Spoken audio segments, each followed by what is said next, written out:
certainly a pleasure to be here for the hawk show here this morning. We start out with the breeding gilt cards. I know there's smaller numbers, but I think there's still some quality gilts. We'll just talk the top three in no particular order. We'll get you a champion since this is technically your champion breeding gilt drive.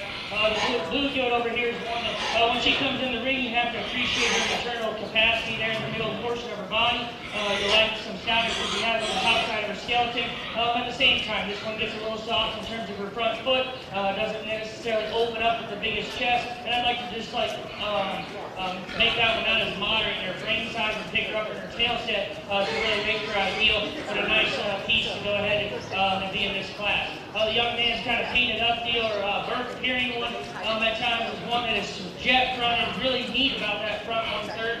When you really study this from the side, she puts a lot of good together. When we get on top of this one, we want to pry this one open in terms of her body cavity. I don't know that one genuinely has enough coming and going. When you study her at the base of the surface, I don't know that she's the biggest footed one that we've seen so far either, but I think there's a lot of good in that one. Then you got the young lady's hand gilt here. This one is maxed out in terms of pounds and product and just mass that she has on the top side of her skeleton. She's big and bold in her forehead. That one's cleaning up front. She's the big bone, big footed one. I'm going to get critical on that gilt. Maybe her teeth on one side maybe get a little bit close.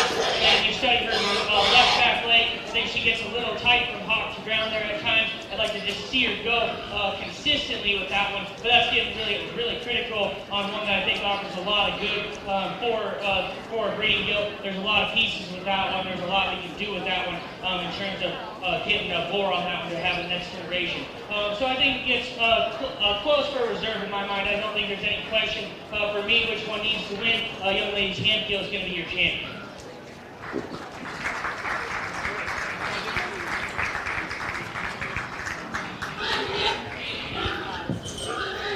Like we talked about here with these two gilts, I think they offer some different pieces. If you want the one that has some look and look from the side and is elevated up front, you're going to use this one.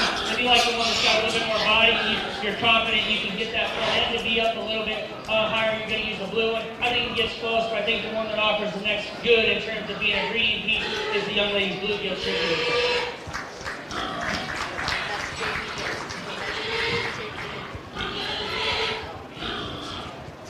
The gilt we have in 4, just to talk them real quick so everyone knows.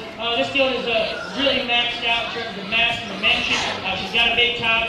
This is one that I just think gets a little porous and piecey about the front end. Doesn't necessarily hinge right there out of her hip and hind leg. When she drives directly at me, I need to open out and up at the base of the skeleton to get her any higher. And then we round out the class with the gilt that is the narrowest constructed of the 5. You like that one from a design standpoint. When she comes in the ring, we just got to make that one stouter and flood apart everywhere. Let's give these kids another hand round of applause.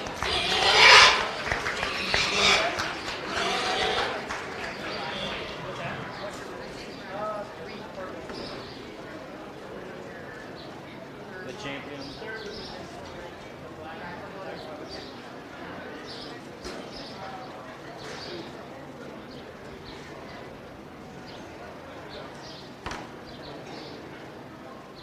We just announced the champion of reserve. Yes, and you have the donor list. You know who sponsored each award?